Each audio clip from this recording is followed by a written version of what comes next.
what I'm now going to do is to show you a little clip where you see these two insights, kind of the process and the interior condition that make this process work, in a nutshell, in less than 2 minutes. And it's a great example of leading through listening. In the middle of this picture, you see the conductor, Zubin Mehta, one of the greatest conductors of our time.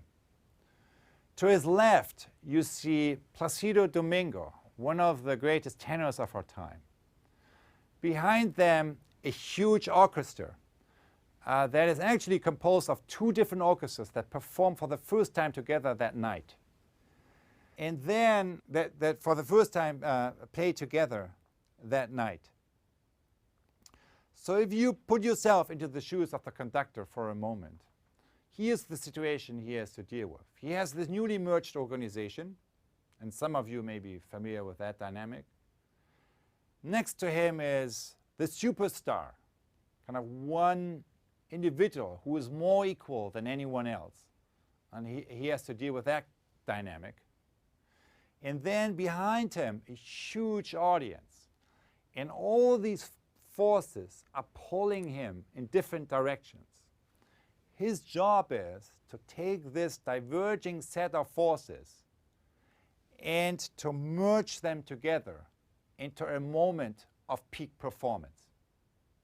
Over the next 2 minutes, put yourself into the shoes of the conductor and watch how he is leading through listening, and pay attention to how the level from which he is listening is shifting throughout the clip.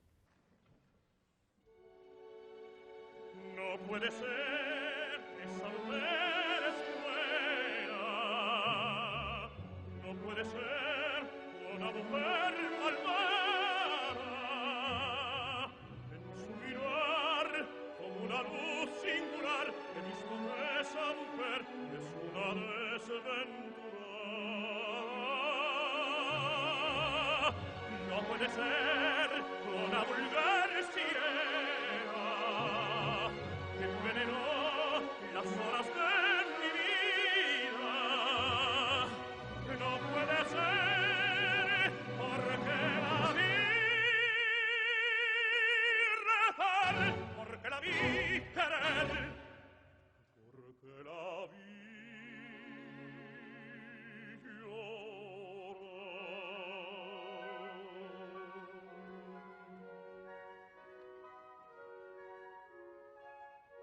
Los ojos que lloran no saben mentir.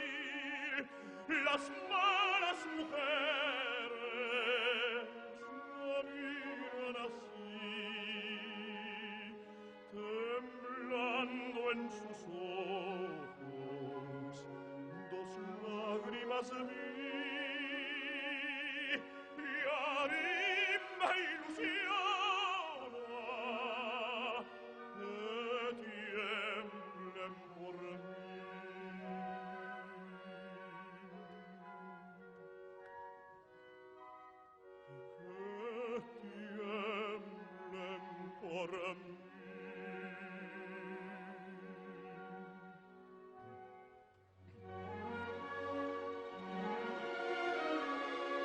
viva luz de mi ilusión,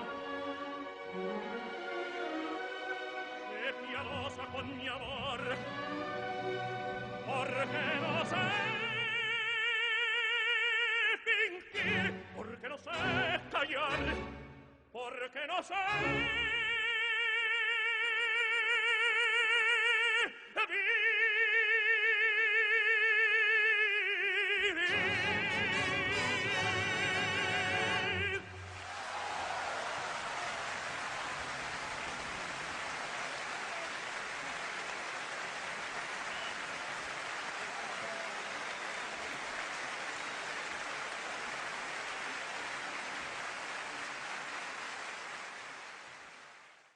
For the next 30 seconds or so, take a pen, a piece of paper, and write down what just happened here.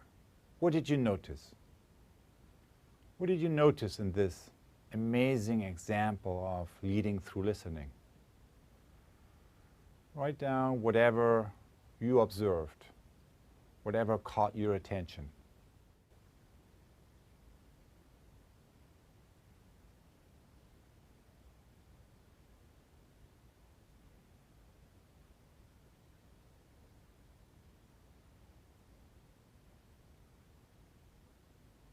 So before showing you the last 30 seconds of this clip again,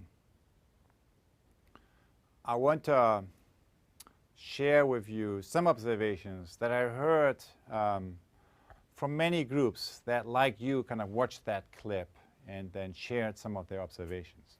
The first one is that the beginning of the clip is very different than the end. So in the beginning, it's like highly skilled individuals kind of who interact with each other on a very high level. In the end, now when you look at the last 30 seconds of the clip, kind of the movements are aligned, the breathing is aligned. It looks as if this is not two persons, but one creative field that is manifesting. You know, they are totally synchronized, kind of operate with and from each other. And it looks as one system or one intelligence rather than two persons interacting with each other. So that's kind of, there is a shift happening from the beginning to the end. And what's interesting about that shift is, and what I love about this clip is, that I believe what Zubin Mehta, the conductor, is doing, is embodying, is a physical embodiment of the inner leadership work that we need to do in order to take a group from here to there. And let's just look at that kind of language of his body language a little bit. In the beginning, kind of he is kind of more transactional, and then you see the shift, which is kind of this level here, kind of that I kind of interact with my environment. But then where's this shift to the empathic level? You remember kind of where at one moment he is turning around and opening his arms and giving all his attention to Placido Domingo, to the tenor. And you can see how the emotional connection is building up. It's not only here, it's kind of here. You see the direct emotional connection building up. And then, I don't know whether you remember, shortly after that, it's this. He is dropping the baton. Think about that. What does it mean that if, as a conductor, you're dropping the baton? As a conductor, I get my paycheck for doing this. He is dropping the baton, and that means it's a radical statement that says it's not about me. It's about something else. It's about something else that is about to come into the world and that I'm in service of. Now, I don't know about you. I'm not a musician. I can't judge any of that, but I have been in that situation many times. I have seen these shifts in groups many times. What does it take to help a group to access that deeper level of knowing? It's exactly what he did.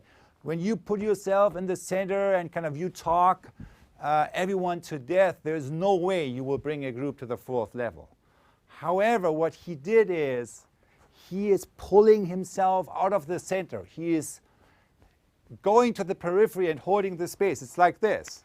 So he's pulling himself out of the center and he is going all the way to the periphery, and there he's holding the space. He's holding the space for something that isn't quite there yet to come into reality. And all of you who have ever been part of a creative process, you know how a creative process works. What's the first thing that happens? Nothing happens. Nothing happens because creativity arrives at the creative breakthrough, arrives at its own schedule. So what do you do as a professional? You hold the space. You hold the space and you can see it. So that all his attention is to create, to hold the space and to pay attention to this emerging moment of music that wasn't quite there yet, but that was about to be born.